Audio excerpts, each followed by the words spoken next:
Hey guys, today I'm going to show you how to make this typical delicious Mexican dish. It's called tinga.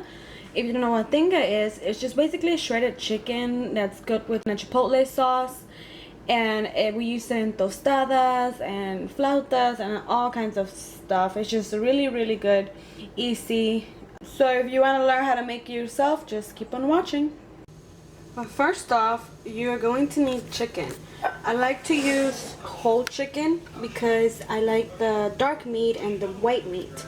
If you prefer, you can use only chicken breast, which I've used before, but the meat is not as moist, yet it's still really good, so you can just go ahead and do that.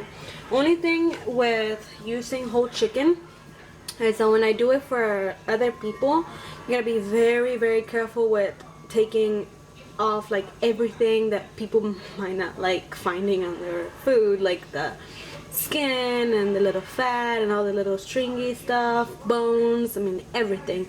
Whereas if you use chicken breast, you really don't have that problem. You know how dark meat is.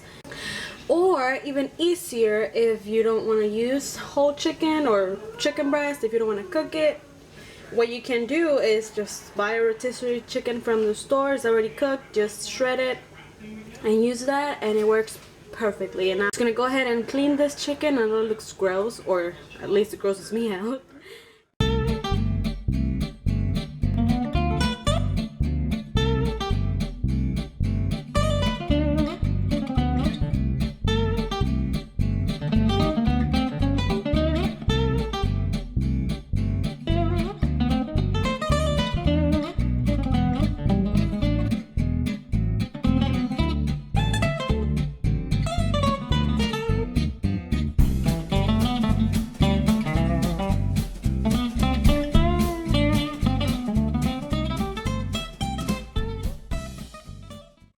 Chicken is clean. I took off all the extra fat on it, some of the nasty skin that I didn't like. I'm going to go ahead and add some salt to just kind of use salt to taste. I kind of know how much to use. And then I like to add, this is about half of an onion and about 3 peeled garlic cloves. And I'm just going to let that cook. So the chicken's been cooking for a while. Already let it boil and it's almost done cooking. It wasn't frozen or anything, so that's why it didn't take too long. You see the broth has changed color, now it's yellow from all the fat from the chicken.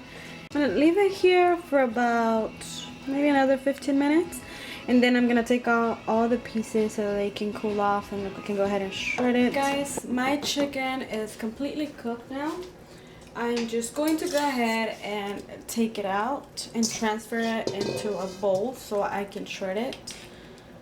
So this is a chicken breast. And you don't want any of that onion that you put in it or the garlic. Feel free to just leave that there.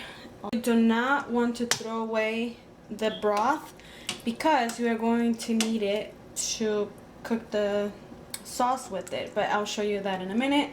Like I said, just do not throw it out. And whatever you don't use, you can just use a strainer and kind of clean it out a little bit. Whatever's left, you can just use to cook your rice with or whatever you want, because it is just chicken broth. I'm going to use the same tongs that I've used and a fork. And I'm going to use a separate plate just to put all the stuff that I don't want. Like at first, I just go ahead and remove all this gooey stuff and the chicken skins that were left in there. I didn't remove all of it before cooking it because you want that fat and just for flavor in your broth. If not, it's just gonna taste too plain, too lean. So you have to leave some of that fat.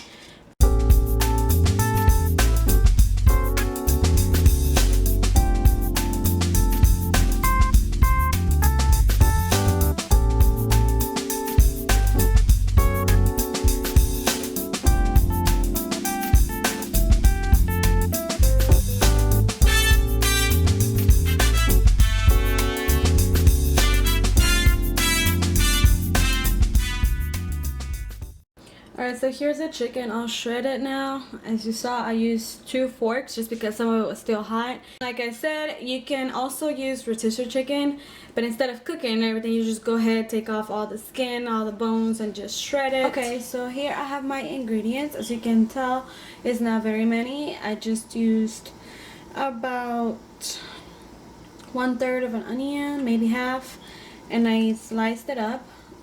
And I'm going to pan fry the chicken with this. And then here I have about another half or so. It just all depends on how much onion you like. We like onions, so I use a lot. But if you don't really like onions, feel free to use less. And then here I have 2 tomatoes. I had a big one and a medium sized one. I would normally use about 3, but I don't have any more right now. I need to go grocery shopping. I have 2 garlic cloves. Here I have some Knorr. Is this right here? I guess you can use the chicken one as well if you want to, but I just used the tomato. And I'm going to use 1 and add it to it, and then once it's cooking I'm going to taste it. If I feel like it needs a little more flavor, then I'll just go ahead and add a 2nd cube, but I'm just going to stick with 1 for right now. And of course, you're gonna need a can of chipotle peppers. This is the Goya brand. I also like, I don't think I've ever tried this one, but I usually get the San Marcos or Costeña brand because those are really good. I think the San Marcos is the one with the blue label, are a bit more spicy, but again, I do not know what these are like since I've never tried them before. It's just this is 7 ounces. And depending on how spicy you like your tinga, you can go ahead and pour the whole can. I sometimes do. Sometimes I leave about a quarter of it without using because my husband doesn't really like food that is too spicy.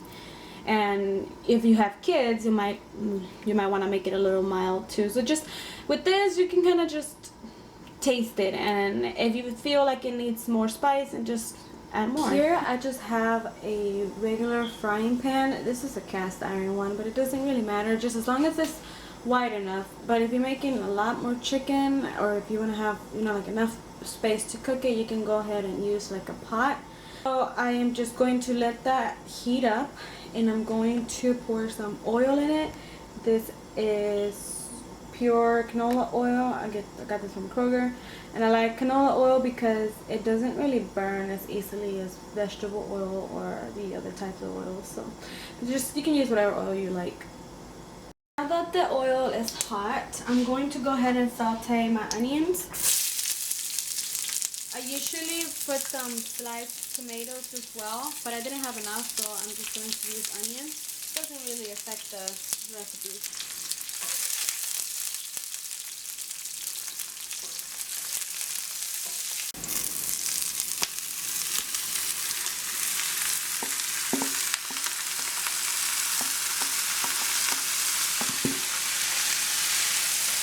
Okay, my chicken has been kind of pan fried a little for about 3 to 4 minutes, and I don't need it to be fried, like I don't want it to get crunchy, but I just wanted to get some flavor. And so I just went ahead and put my onions in here, tomatoes, I added the garlic, and I also added the chicken bouillon because I don't like trying to dissolve it on the pan. Sometimes it gets a little clumpy, so I just blend it in there. Here I have some of the chicken broth from the chicken that we cooked, and I'm just going to pour it. This is 1 cup, so I'm gonna add about a cup and a half, just about how much I use. This is 4 cups right here. I buy the can that's the whole peppers. They do sell the ones that are blended, like they're already pureed. I've never used those. I'm pretty sure that that's the only kind you can find that will still work, but I've always just bought this kind. So alright, so I left about that much in the can, like I said, just up to here maybe. Alright, now my chicken is nice and hot, and I pan fried it for about 4 minutes. I'm going to go ahead and add the sauce. If you guys noticed, when I was shredding my chicken, I didn't really put too much effort into making it super shredded, because when I'm pan frying it and just stirring it in the pan, it usually falls apart. So if you do have big chunks of chicken, they usually fall apart in here. So yeah, just to make it a little bit easier on yourself. So I'm just going to go ahead and add my sauce. And I'm going to distribute it evenly in the pan. I haven't added any salt to it because I added the Knorr tomato bouillon, and remember when I cooked the chicken I used salt, so the broth is already flavored. But when you're cooking this anyways, you gotta still taste it and see if it needs more salt, and if it does, you can either go ahead and add another little cube of tomato bouillon, and if it still needs flavor, you can just, yeah, you should just add a little salt, because it just brings out the flavors of just the whole thing. Yeah, it needs a little more of this stuff. I'm going to add another one, and I'm still going to add a little bit of salt.